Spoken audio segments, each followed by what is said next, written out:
और इस वक्त की बड़ी खबर आपको बता दें, जम्मू कश्मीर से आ रही है। इस वक्त की बड़ी खबर ये आ रही है कि श्रीनगर में 4 आतंकी गिरफ्तार हुए। जैश ए मोहम्मद के आतंकी बताए जा रहे हैं, जिनके पास से गोला और बारूद भी बरामद किया गया है। गोला बारूद इन आतंकियों के पास से बरामद हुए। जैश ए मोहम्मद के आतंकी बताए जा रहे हैं। श्रीनगर से हुई है गिरफ्तारी इन आतंकियों की। जम्मू कश्मीर में सेना को यह बड़ी सफलता। जैश ए मोहम्मद की 4 आतंकी हुए गिरफ्तार। श्रीनगर से इन 4 आतंकियों की गिरफ्तारी हुई है और तस्वीरों में हम आपको दिखा रहे हैं, गोला बारूद भी इन आतंकियों से बरामद किया गया है। तो क्या कोई बड़ी साजिश थी जिसको नाकाम कर दिया गया? ये 4 आतंकी जो गिरफ्तार हुए हैं, अब इनसे पूछताछ होगी, कई और बड़े खुलासे हो सकते हैं। लेकिन आपको बता दें, ये 4 आतंकी जैश ए मोहम्मद के बताए जा रहे हैं, जिनको श्रीनगर से गिरफ्तार किया गया है। सेना को मिली है बड़ी कामयाबी। और ये देखिए, गोला बारूद की तस्वीर हम आपको दिखा रहे हैं जो इनके पास से बरामद किया गया है। तो क्या कोई मकसद था? किस तरीके का मकसद था? क्या कोई बड़ी साजिश थी जिसको नाकाम कर दिया गया? अपने भारत विरोधी रुख के लिए बदनाम मालदीव के राष्ट्रपति मोहम्मद मोइजू अब नरम पड़ते हुए दिख रहे हैं। उनके ऊपर कर्ज का ऐसा दबाव है कि अब भारत से मदद का हाथ आगे बढ़ा रहे हैं। आइए रिपोर्ट आपको दिखाते हैं।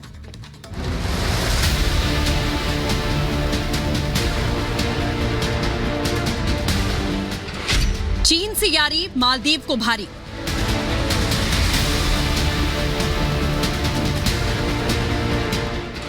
कर्ज का बढ़ा दबाव, धरा रह गया ताव।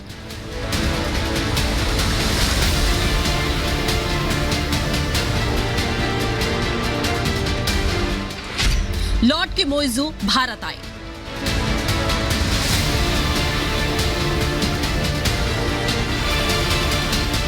ठीक कहा गया है कि समय सबसे बलवान होता है। यही बात आज भारत और मालदीव के रिश्तों में तल्खी पैदा करने वाले चीनी पोस्टर बॉय मोहम्मद मोइजू पर फिट बैठती है। ऐसा इसलिए कि भारत के खिलाफ जहर उगलने वाले मालदीव के राष्ट्रपति के तेवर अब नरम पड़ गए हैं। वो मोहम्मद मोइजू जो कुछ दिन पहले भारत विरोधी रुख लेने से तनिक भी संकोच नहीं कर रहे थे, वो अब अपने कदम वापस खींचने लगे हैं। आलम यह है कि जिन्हें चंद रोज पहले दुनिया जिनपिंग का जूनियर कहा करती थी, वो अब पीएम मोदी के सामने गिड़गिड़ाने को मजबूर हैं।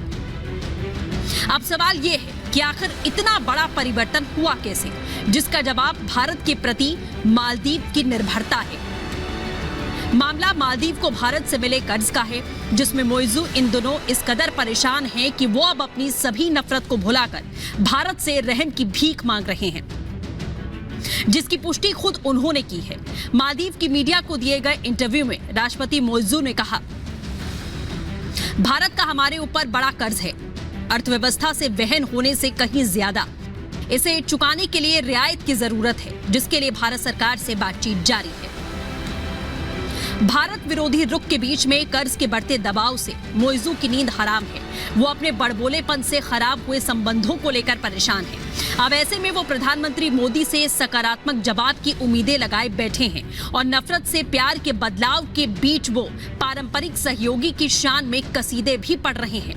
मोइजू ने कहा, मालदीव भारत का सबसे बड़ा साझेदार बना रहेगा, इस बात पर कोई सवाल नहीं उठ सकता।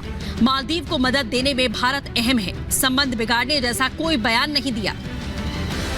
वहीं जिस कर्ज को लेकर मालदीव के चीन परस्त राष्ट्रपति मोहम्मद मोइजू ने भारत के आगे घुटने टेके हैं, अगर उसकी बात करें तो मालदीव के ऊपर भारत का बड़ा कर्ज है। पिछले साल तक 400.9 मिलियन डॉलर का कर्ज, मालदीव रुपया के मुताबिक करीब 6.2 बिलियन। मालदीव की अर्थव्यवस्था से कई गुना ज्यादा का कर्ज है। यही वजह है कि मालदीव के भारत विरोधी राष्ट्रपति मोहम्मद मोइजू अब ठंडे पड़ चुके हैं। जिस नेता ने पिछले साल देश की गद्दी संभालते ही चीन का लाल झंडा थाम लिया था और जिनपिंग के इशारों पर भारत से रिश्ते बिगाड़ रहा था, वो अब तिरंगे की ताकत को सलाम कर रहा है, क्योंकि उसे वक्त के साथ चीन और भारत के बीच का फर्क समझ में आ चुका है। एक तरफ वो चीन जो दोस्ती और पैसे का दिखावा करके गुलामी की बेड़ियों में जकड़ लेता है, तो दूसरी तरफ भारत है जो भरोसे की हर कसौटी पर खरा उतरता है और मुसीबत के वक्त निस्वार्थ भाव से हमेशा सबसे पहले आगे आता है, जिसका सबसे पहले श्रीलंका ने लोहा माना और अब मालदीव के राष्ट्रपति मोहम्मद मोइजू भी इसे बखूबी पहचान रहे हैं। Bureau report, Republic Bharat. और अब बात पंजाब की करेंगे। पंजाब का संगरूर, जी हां, जहां पर जहरीली शराब से 21 लोगों की जान चली गई। जहरीली शराब से हुई मौतों को लेकर बीजेपी मान सरकार को घेर रही है। बीजेपी सवाल पूछ रही है कि भगवंत मान जनता की खबर लेने आखिर क्यों नहीं गए। आपको बता दें, अरविंद केजरीवाल की गिरफ्तारी के बाद से भगवंत मान दिल्ली में डेरा डाले हुए हैं और यही कारण है कि बीजेपी हमलावर है। आइए पूरी खबर इस रिपोर्ट में आपको दिखाते हैं।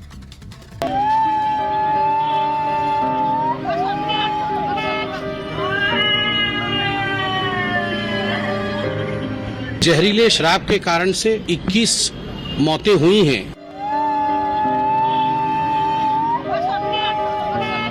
मुख्यमंत्री भगवंत मान साहब अरविंद केजरीवाल जी जो जेल गए हैं उस विषय को लेकर आंदोलन करने आए हैं। चीख पुकार और मातम का मंजर, अपनों को खोने के बाद रोते बिलखते लोगों की तस्वीर पंजाब के संगरूर जिले की है, जहां होली से पहले जहरीली शराब इन परिवारों के लिए काल बन गई। कब्जता परिवारों की कोई सुध लेने वाला नहीं। सूबे के मुखिया दिल्ली में सियासी रोटियां सेट करने में जुटे हैं, तो इसको लेकर भारतीय जनता पार्टी मान सरकार पर हमलावर है। संगरूर में जिस प्रकार से जहरीले शराब के कारण से हमने देखा है, विगत 4 दिनों में लगभग 21 मौतें हुई हैं। मुख्यमंत्री भगवंत मान साहब दिल्ली में अरविंद केजरीवाल जी जो जेल गए हैं उस विषय को लेकर आंदोलन करने आए हैं। जब अपने राज्य में मौतें हो रही हो, दूसरे राज्य में आकर इस प्रकार का ड्रामा करना और वह भी एक भ्रष्टाचारी को बचाने की चेष्टा करना, यह उचित नहीं है। जहरीली शराब से संगरूर में अब तक 20 से ज्यादा लोगों की जान जा चुकी है, जबकि 20 से ज्यादा लोग अभी भी अस्पताल के बेड पर जिंदगी और मौत के बीच जंग लड़ रहे हैं। अस्पताल में भर्ती मरीजों के हालात को लेकर हमने संगरूर जिला अस्पताल के सिविल सर्जन से बात की। लगातार साडे कोल जो मरीज आ रहे ने उन्हां दी गिनती है जी 40 तक पहुंच चुकी है जी। 40 मरीजों के विचों जो 20 मरीज ने उन्हां दी मौत हो चुकी है जी। उधर जहरीली शराब से हुई मौतों को लेकर बीजेपी पंजाब की भगवंत मान सरकार को घेर रही है।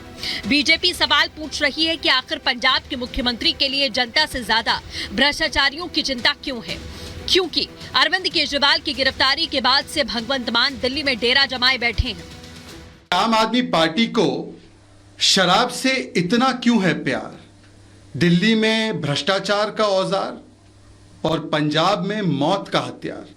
जिस प्रकार से आज खबरें सामने आई है कि भगवंत मान के गृह जिले में संगरूर में 21 लोगों की जान गई है अवैध शराब कार्रवाई की वजह से, परंतु भगवंत मान की प्राथमिकता सत्ता के नशे में चूर होकर दिल्ली आना है। पंजाब के अंदर भी Delhi model of liquor policy implement की गई है।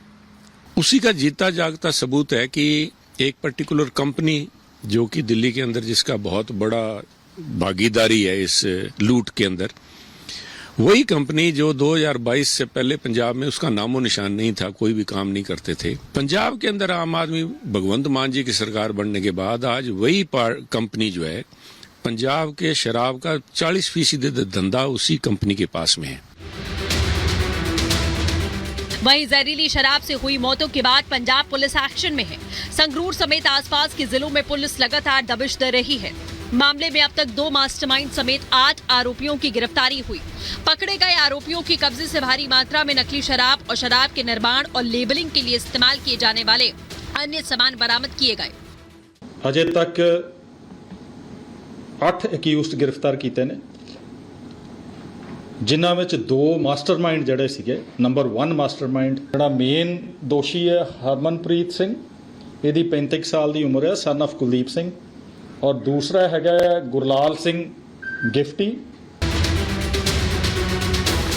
संगरूर कांड की जांच एसआईटी को सौंपी गई। एडीजीपी गुरिंदर सिंह ढिल्लों के नेतृत्व में 4 सदस्यीय एसआईटी बनाई गई। एसआईटी की टीम में DIG Patiala range Harcharan Singh Bhullar, SSP Sangrur Sartaj Chahal और अतिरिक्त आयुक्त नरेश दुबे शामिल हैं। जहरीली शराब से हुई मौतों के बाद पंजाब संगरूर में मातम पसरा हुआ है। अपनों को खोने के बाद लोग दर्द में हैं, तो वहीं आरोपियों की गिरफ्तारी के लिए पुलिस लगातार छापेमारी कर रही है और जल्द से जल्द शराब के खेल में शामिल सभी आरोपियों को गिरफ्तार करने का दावा कर रही है। Bureau report, Republic Bharat.